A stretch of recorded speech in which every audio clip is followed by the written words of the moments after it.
morning to each and every one of us. We are in Group 5 and our task is to report about neurotransmitters. Neurotransmitters, they are the body's chemical messengers.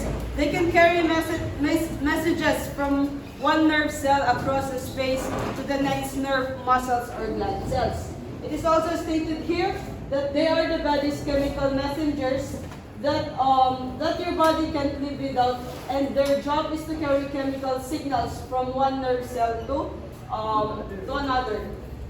Now, yung neurotransmitters natin, their fundamental role is in psychological and psychosocial function, including the mood regulation, memory, and cognition. Now, sila po yung nagko-control sa mga impulse ng ating katawan, and then they are the one regulating yung psychological function natin. So most of our neurotransmitters are in our brain, so that they are the one na nag-carry ng signals para makagawa tayo ng action at i-provide natin yung mga impulses galing sa ating brain. Now let's go to the characteristic of neurotransmitters.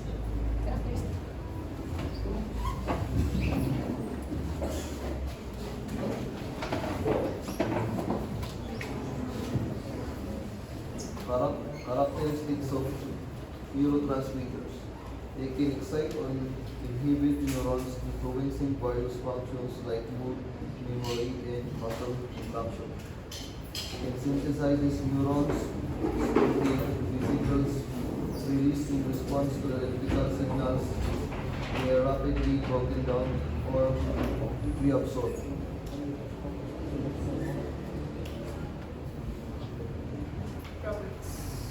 Properties of neurotransmitters. 1. Chemical structures. Each chemical has specific chemical structures that it determine its function and interaction with receptors. 2. Synthesis and storage.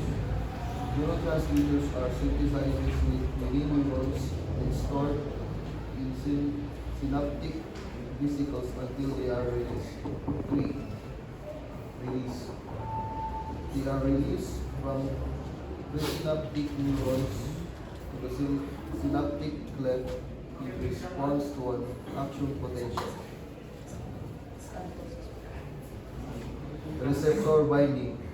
Neurotransmitters bind to specific receptor on the postsynaptic neurons, triggering a response.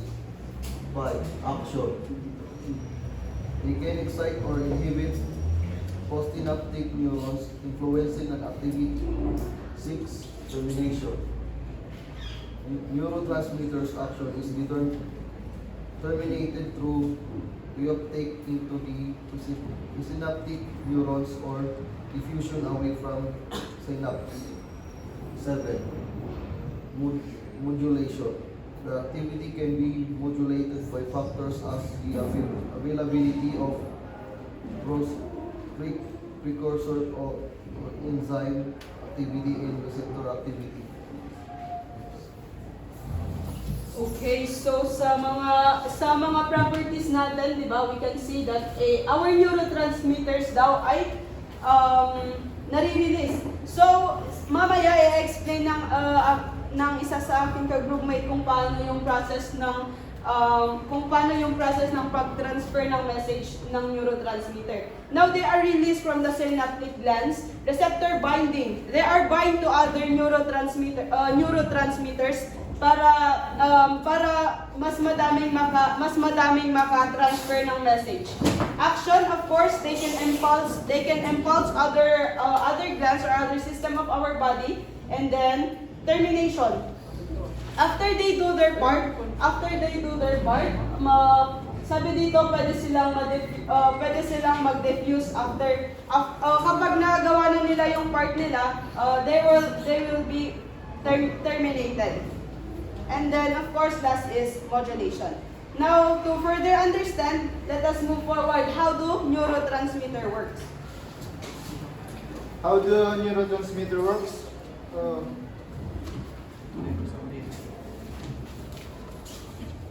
neurotransmitter work is a process called the synaptic. First, when action potential electrical signal reaches the end of the neuron, it triggers the release of neutron from the small called synaptic vessels into synaptic cliff, the gap between neurons. Ibig sabihin, kung naabot ni electrical signal yung dulo ni neuron, ay may release si neurotransmitter sa maliit na synaptic vessels, then papunta sa synaptic cliff na pagitan ni neurons.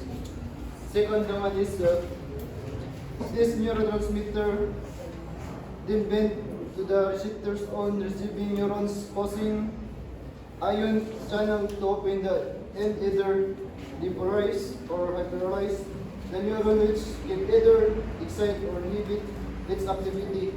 This process determines whether the receiving neurons will generate its own potential, thus continue the signal transmission. It says that si neurons daw ay magre-receive pero kaya niyang mag-generate para sa sarili niya para lang matuloy-tuloy magbigay ng signal. Basta si depolarize or si hyperpolarize is the process determines the signal transmission. And third, afterwards, neurotransmission transmitter are broken down into enzymes taken back into the releasing neurons, reuptake or diffuse away from the synapse. This process allows the precise and dynamic communication within the nervous system. Ibig sabihin, nakakadi daw si neurotransmitter at naging enzymes pero bumalik para ma-release si neuro or ma-diffuse palayo kay synapse. Okay, so that is the process of neurotransmitter. So parang para siyang nasa in-between ng dalawang synapse. Kung wari, ito yung dalawang synapse, dito sa in-between niya, dito sila nagko-combine, nagde-depolarize para i-transmit yung message from galing sa ating nervous system. Now, sabi dito, this process allow the precise and dynamic communication within the nervous system. So, ayan, very important yung ating mga neurotransmitters para magkaroon ng balance and dynamic yung communication within our brain and within our body. Now, let's move forward to the types of neurotransmitters. Types of neurotransmitters: excitatory. This excites the neurons and causes it fire off the message, meaning the message continues to be passed along the next cell, making it more likely to do an action. They play a key role in the facilitating communication between neurons. Example, glutamine and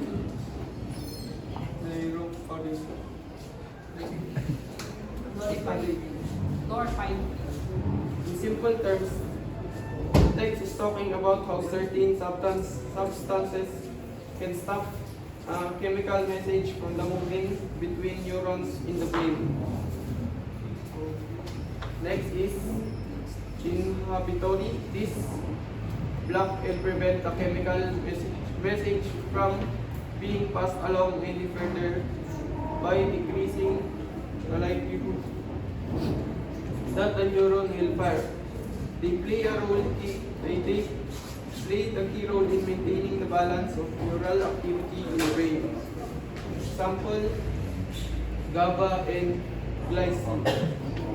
In simple terms, the text is talking about In simple terms, the text is talking about how certain substances can stop a chemical messages from moving between neurons in the brain. Next is modulatory. This influence the effect of chemical messages. They tweak or adjust how cells communicate as the synapse. They also affect the large number of neurons at the same time. They do directly trigger action potentials like classical neurotransmitter but influence overall activity of neural network. The text is talking about how certain substance can change the way cells in our body communicate with each other. The substances can alter the message that are sent between cells specific point called synapse. For example, think about a substance as like a group of friends at a party. When one friend starts telling a joke, they can influence how the other friends react and communicate with each other. Thank you. So those are the types of neurotransmitters. If you take a look of the first, it takes secretary, sabi dito, fire off the message. Now they are the one who will excite, from the word excite, para maging alert tayo. So yun yung isang type ng neurotransmitter. Another one is inhibitory. They maintain balance and neutral activity in our brain. Now they maintain balance, ibig sabihin para maging maayos yung mga galaw natin ba. And then the modulatory, parang yung example ni nung kabady ko kanina. Now let's go for the kinds and examples of neurotransmitters. Nilagay na rin namin dito yung mga risk na pwede nating ma-encounter if there is a dysfunction or there is imbalances of this neurotransmitter. Let's move forward to the amino acids.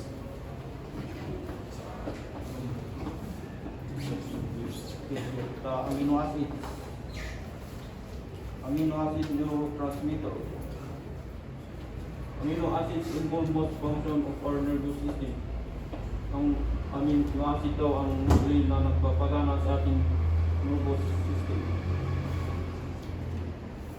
Example of amino acids, glutamate. Most commonly excitatory neurotransmitter with several types of receptors found throughout the central nervous system that plays a key role in cognitive functions such as thinking and memory. Isang mahalagang neurotransmitter na nagdudulot ng pangmatagalang stimulasyon ng dalawang neuron at mahalaga para sa pagkatuto at memorya. Imbalances of glutamate level is associated with Alzheimer's disease. Ang Alzheimer's disease ay ang pagiging ulyanin, pagiging malilimutin, pagkalito. This is the Parkinson's disease. Isa itong progresibo at neurological disease na pangunahing nakaka-apekto sa pagkilos ng isang tao. This is the dementia.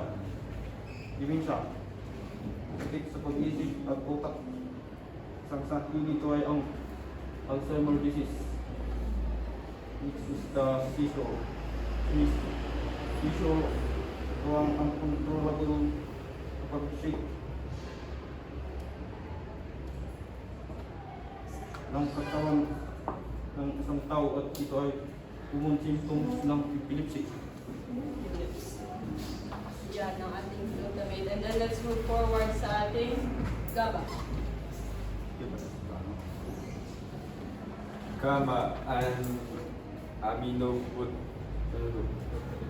butyric acid or GABA.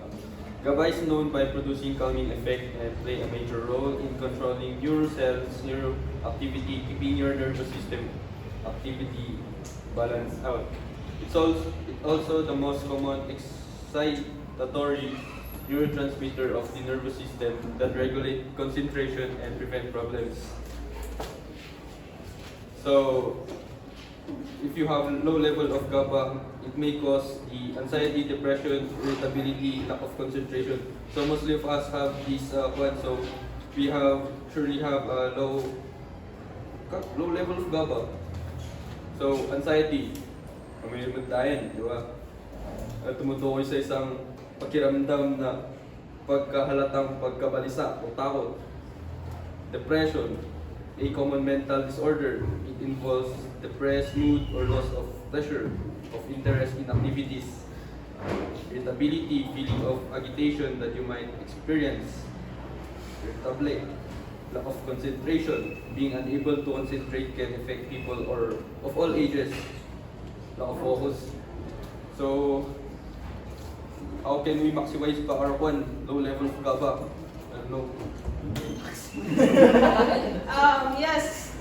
When we say, yung GABA kasi, di ba sabi dito is nagpo-produce siya ng calming effects. So, for example, you are in a chaos. Sa ating mga criminology, for example, na nasa traffic ka, di ba, ganyan, tapos may mga gitgitan, it is a rush hour, ganyan.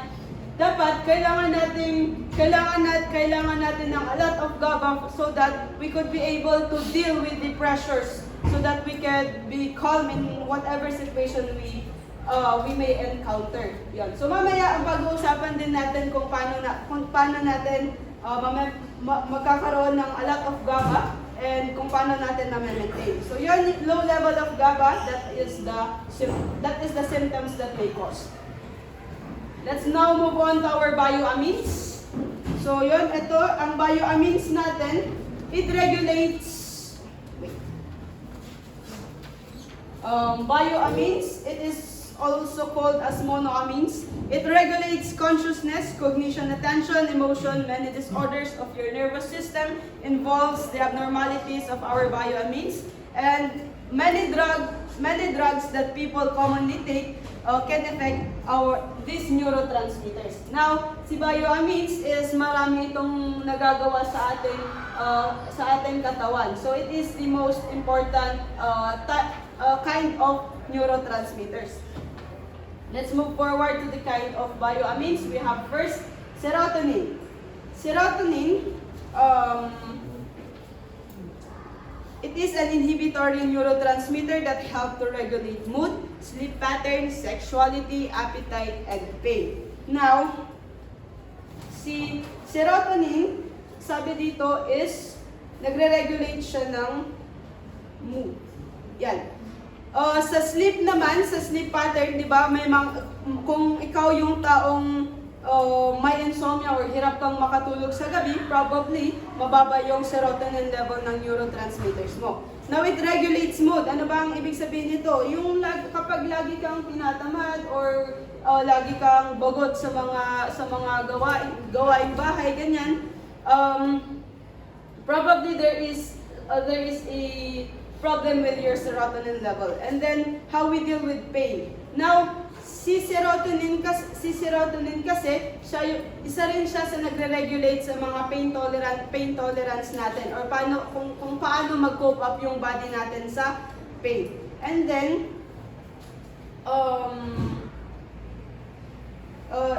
sexuality.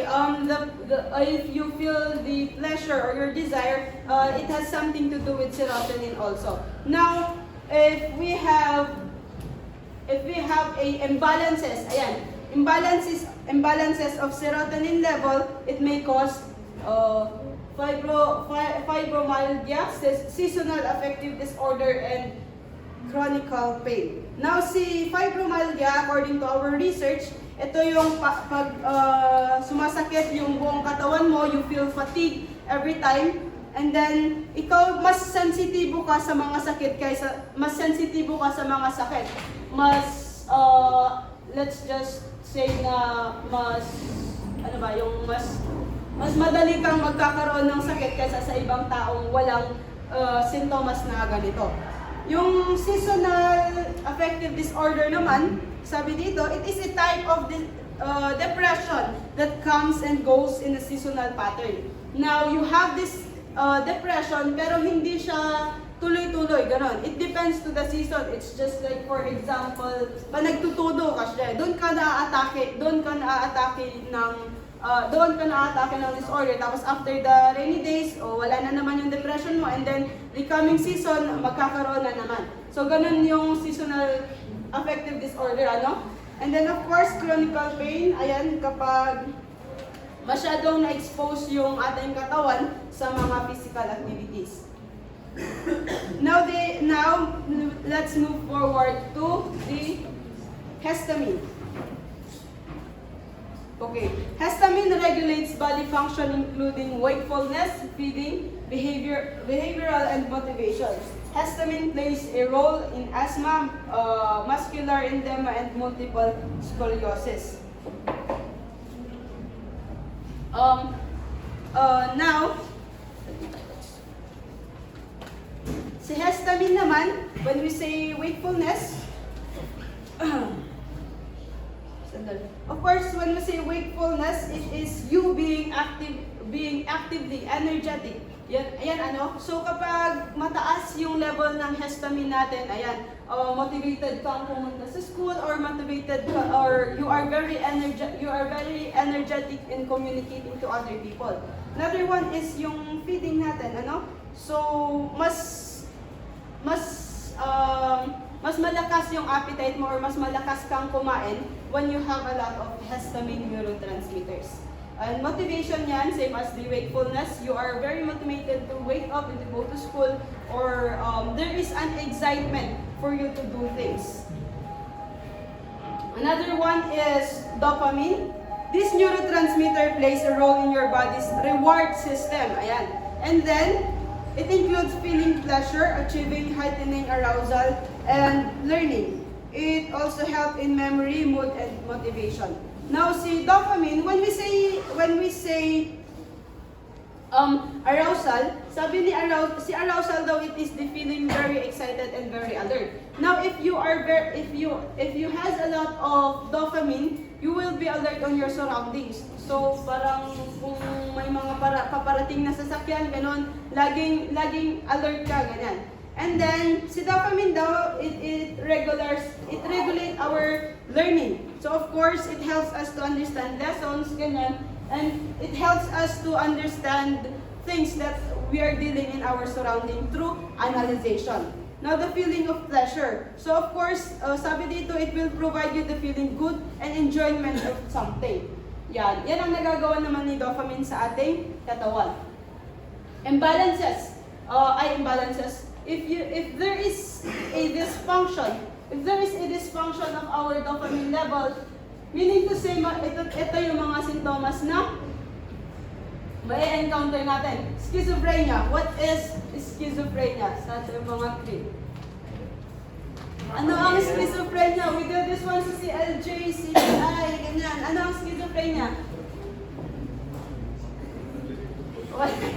Oh my gosh. Wala kayo, isusumbong ko kayo sa CLJ niya. Okay. Wait lang.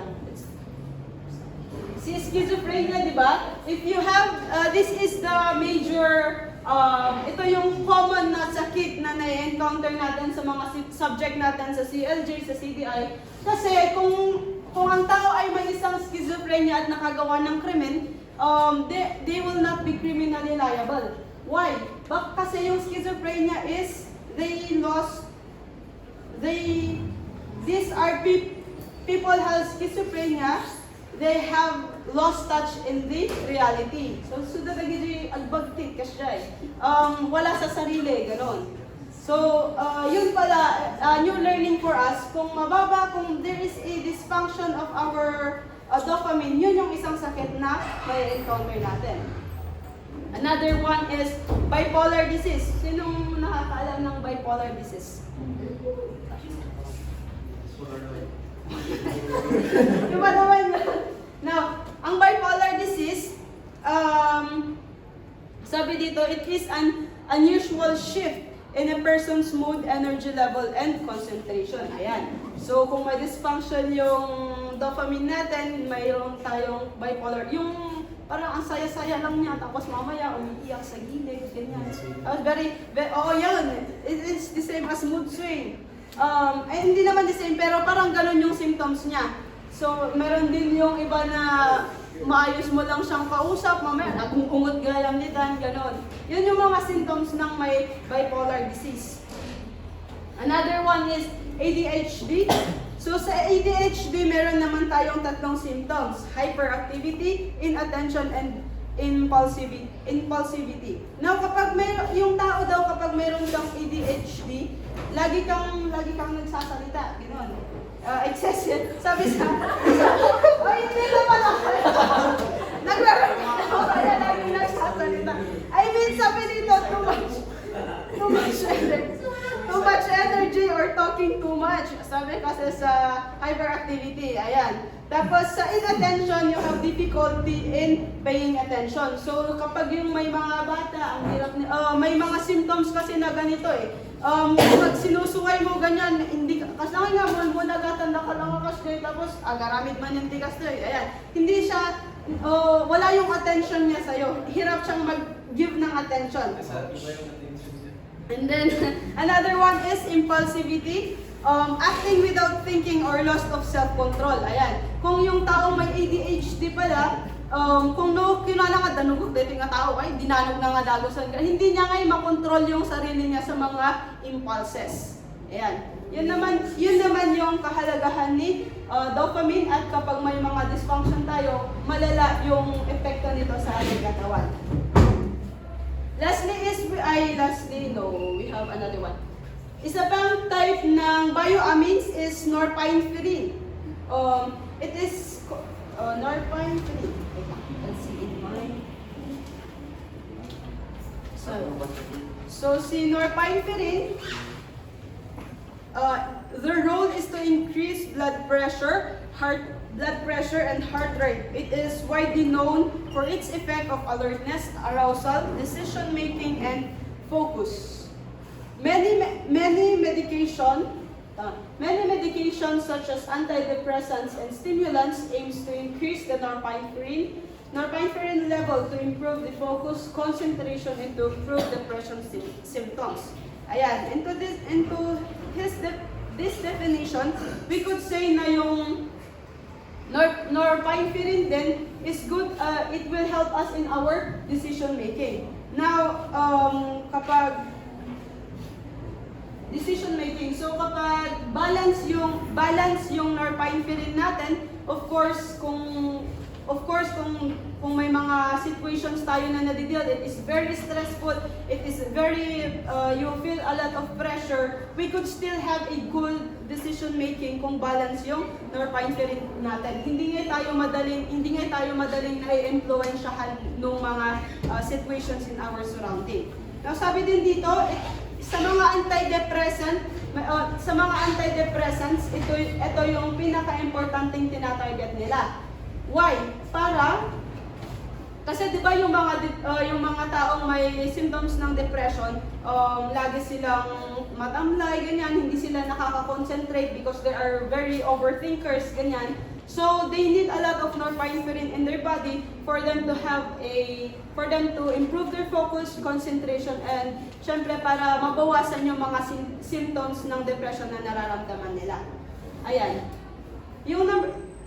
Let's move forward to the another types of neurotransmitter. We have peptides. Let me find the peptides, norepinephrine. Okay. Yung peptides naman natin, it is our polymers chain of amino acids. Ang isang type ng peptides is endorphins. Endorphins, it is a body's natural pain relievers. It releases endorphins to play a role in our perception of pain. It reduces pain as well as causes good feeling. Wow. Yeah. So, yung norepinephrine naman natin, di ba, as we can observe, sino na yung natry na namasi-masi dito or gumawa ng mga vigorous activities, ganyan, di ba? After natin mag-exercise or pumunta sa gym, we feel fatigue, ganyan. Masakit yung mga kasu-kasuhan natin. So, yung role naman ni endorphins, siya yung natural body pain reliever natin. So after 2 days, 3 days, ganyan, di ba, makikita natin na nagiging okay na yung pakiramdam natin, tapos nagiging bumabalik na ulit yung mga muscle contractions natin. So yun, sabi rin dito, it causes good feeling. Ayan, so after natin ma-feel yung pain, tapos na-relieve na ni endorphins, of course, that's the time we feel good. Now,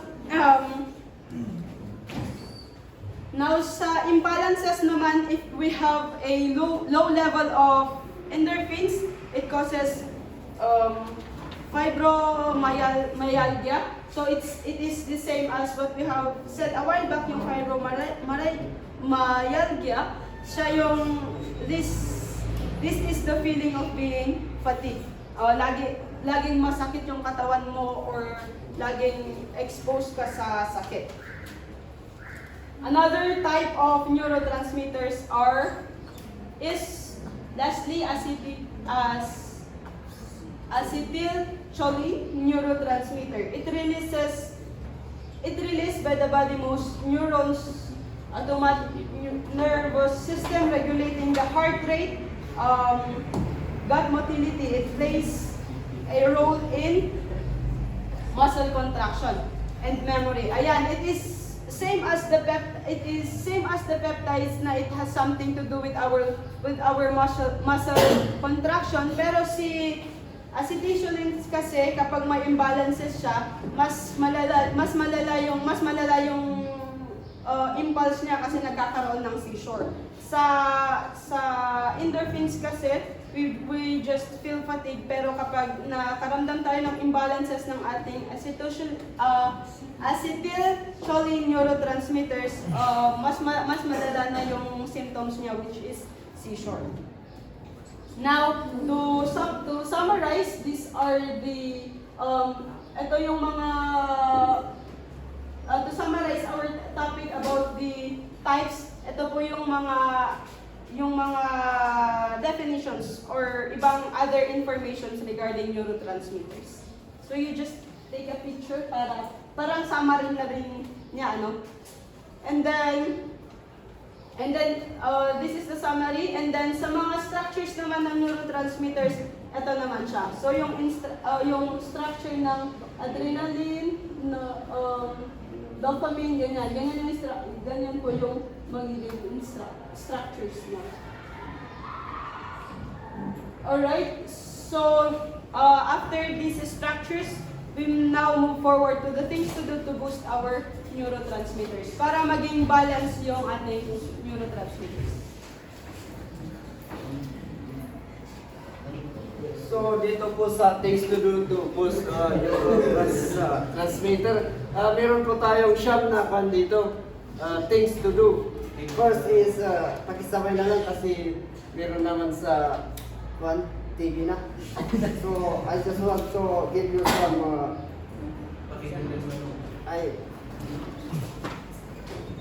konting summarize lang to. So dito sa exercise, di ba? Kailangan natin ng exercise. It also enhances brain plasticity, essential for recover from injury and aging, and improves cognitive functions such as attention and memory. Alam naman natin na parang sa pang-araw-araw natin, kailangan natin mag-exercisyo para yung brain, tsaka yung neurotransmitter i-develop, tsaka yun. So next is yung healthy diet. Dito kasi, as you consider, your brain in, custodian, di ba? Kalagay, for example, take example tayo dito, di ba, expensive car, di ba, kailangan naman tayo function nga mayat kat, no makargaan so na di premium nutrients kat, premium nga, mayat nga, kailangan ito mayat nga fuel, kalakas dyan, di ba, ang work dyan ko car nga mayat, tas dyan lang i-break tayo, di ba, no, dyan kanan tayo, kat healthy foods kan ada kati proper healthy diet kan ang function ko lang yung brain tayo. Next is the adequate sleep.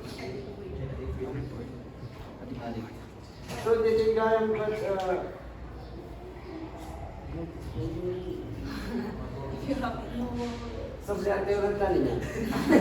so this is stress management kat managing stress through lifestyle changes, relaxation technique, and healthy habits can help maintain optimal neurotransmitter function, supporting overall well-being. Remember that individual responses to stress and stress management strategies may vary, so finding what works best for your sensor.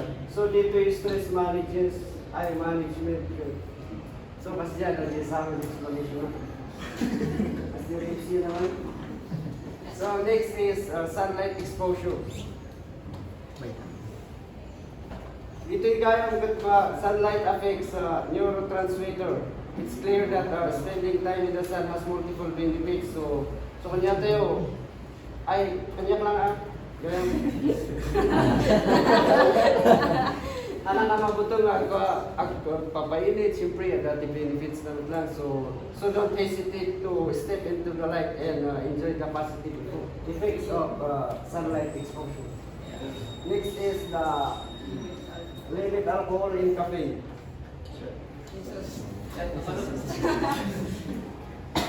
Ang buto yung magkakawa, di ba? Alcohol and caffeine have opposing effects on neurotransmitter system. Alcohol also depresses activity while caffeine enhances moderate. It's key for both substances to avoid negative. So yung mo yung mga bad data. So limitan tayo to siyempre it affects the function. The function. Next get the supplement. Supplements can to helpful essential to consult with so ano ito yung vitamins nga mga kanya tayo tapno dahil yung supplements nga ito dapat doktor tayo kasi tapno adangay ti prescribe medicines nga i-konti doktor nga tayo. Yes. That's all, and thank you.